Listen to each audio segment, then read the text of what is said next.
Au journal, il répétait en boucle: la tempête Marie-Thérèse menaçait de détruire le pays entier.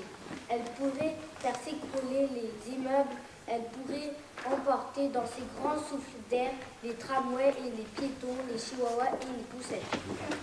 D'abord, les gens n'y avaient pas trop cru à cette tempête qui portait un nom de grand-mère. Et puis le vent avait commencé à souffler. Et puis au fil des jours, sa force avait augmenté. Et le ministre avait déclaré: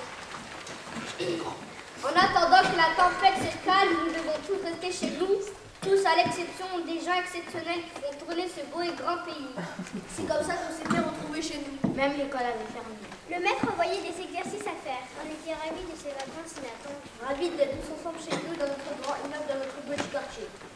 Puisqu'il était interdit d'aller dehors, on se retrouvait dans les couverts de nos hôtels respectifs et les insensés.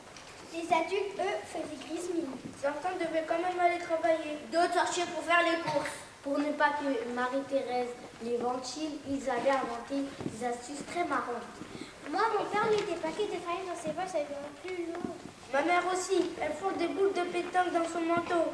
Mon frère lui a badigeonné les semelles de ses baskets avec de la super glue, comme ça il tient bon au sol. Regardez. On s'amusait bien ensemble. Tous ensemble. Enfin, tous ensemble, pas vraiment. Car Nono, lui, n'habitait pas notre immeuble, il habitait l'immeuble d'en face. Et depuis nos fenêtres, souvent, on voyait son ombre triste. Il nous rappelait que bientôt, il fêterait ses 10 ans.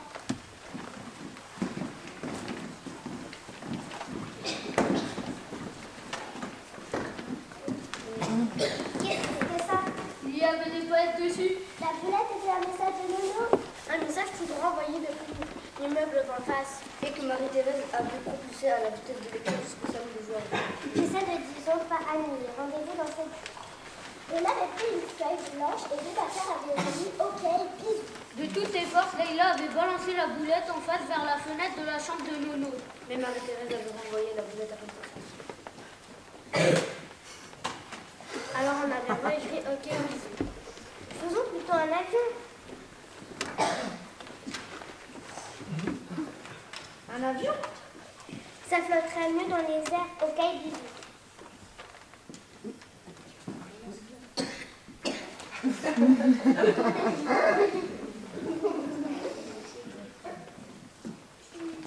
Yes! L'ombre de Nono avait ouvert la fenêtre et pris l'avion. Victoire! C'est alors que le vent s'était mis à souffler encore plus fort, à vous en faire mal aux oreilles. Le soir même, le Premier ministre avait fait une déclaration dans la télévision. J'invite tous les habitants de notre pays à rester chez eux. Nous devons attendre que Marie-Thérèse se calme. Dedans est moins dangereux que dehors. Je décrète donc le tous dedans dès maintenant.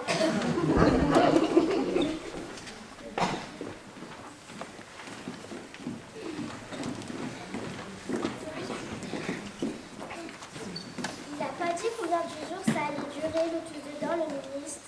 Comment on va faire des cours si on ne peut plus sortir? T'as pas du stock chez toi? Moi, mon père, il a fait du stock. On a duré un bobo et aussi de la soupe en cachette. Dégueu! Vous croyez qu'on va mourir? Mourir, mais non! Mon père a dit que la tempête allait durer des années. On ne peut pas survivre. On ne peut pas survivre des années avec du riz et des sachets de soupe. Arrêtez de dire n'importe quoi. Nono? Quoi? Nono?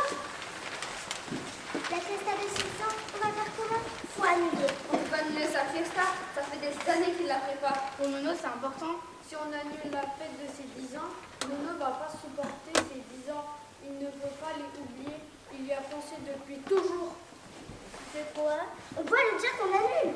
Faisons un vote. Qui est pour annuler? 7 fois sur 8. On annule. Pourquoi t'as voté contre, Cassandre? Je ne suis pas d'accord, c'est tout. Donc, qui prépare l'avion?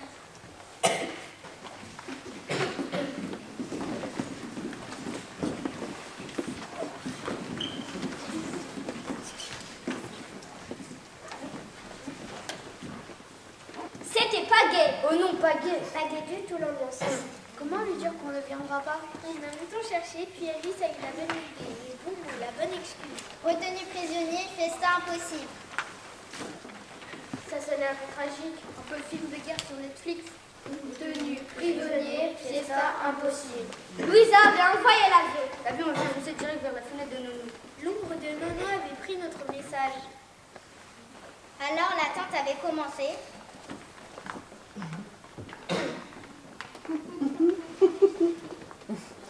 4 jours avaient passé. J'ai vu Cassiope dans le couloir tout à l'heure. Ah oui? Elle veut toujours aller à la fiesta de Nono? Je ne lui ai pas demandé. C'est quand la fiesta? Et demain? Déjà? On pourrait peut-être allumer une bougie à la fenêtre demain pour montrer à Nono qu'on pense à lui, même si on ne vient pas. Super idée! Ma mère dit qu'il faut économiser les briquets et les bougies au cas où Marie-Thérèse ferait disparaître pour toujours l'électricité. Bon, je dois rentrer. Moi aussi. Moi aussi. Bonne nuit. Salut!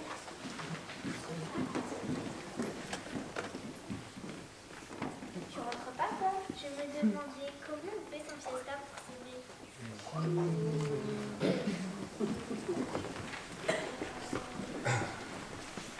Quand enfin le jour s'était levé, sur les 10 ans de Nono, la tempête Marie-Thérèse crachait tous ses poumons. Moi aussi je m'étais levée, bien décidée à y aller à sa fiesta à Nono. Papa et maman rentraient devant la télé où le ministre annonçait que ce soir ça allait souffler puis s'enfuir. Doucement, j'avais refermé la porte derrière moi et vite, j'avais couru dans le couloir, couru dans l'escalier.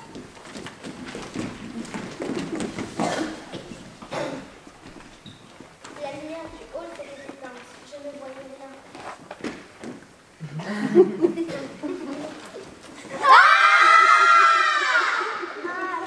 C'est qui ça? T'es qui toi? C'est Cassiope. Qu'est-ce que vous faites là? On a changé d'avis. Vraiment? Laisser tomber dedans, c'est pareil, c'est moche. Les gars, regardez! Il y a un truc trop bizarre dehors. C'est quoi ce machin? Faut se planquer, éteins la lumière. Je sais pas. Chut. Taisez-vous. Chut. La porte s'ouvre. Chut. Je veux pas mourir. Chut. Non.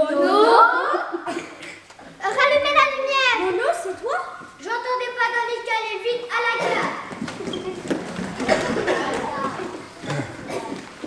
Dans la cave, au beau bacard, c'était petit, c'était très encombré, c'était un peu humide. Pas vous donner prisonnier, je suis venu. T'es archi courageux, Nono. Oui, vive Nono! Nono avait sorti des canettes d'eau gazeuse de son sac. Du pain tartiné avec de la confiture de fraises, de framboises et des Legos pour la déco. C'est pas vraiment la fiesta imaginée. Vous m'avez bu des canettes de gazeux sans reflet. Imaginez, non. Bon, je vais rentrer, moi. Moi aussi. Tu devrais dormir chez moi, Nono. C'est dangereux dehors. Et puis, sous la coupe de la part, Tom s'était dressé. Personne ne bouge, ça ne peut pas se tenir comme ça. Maintenant,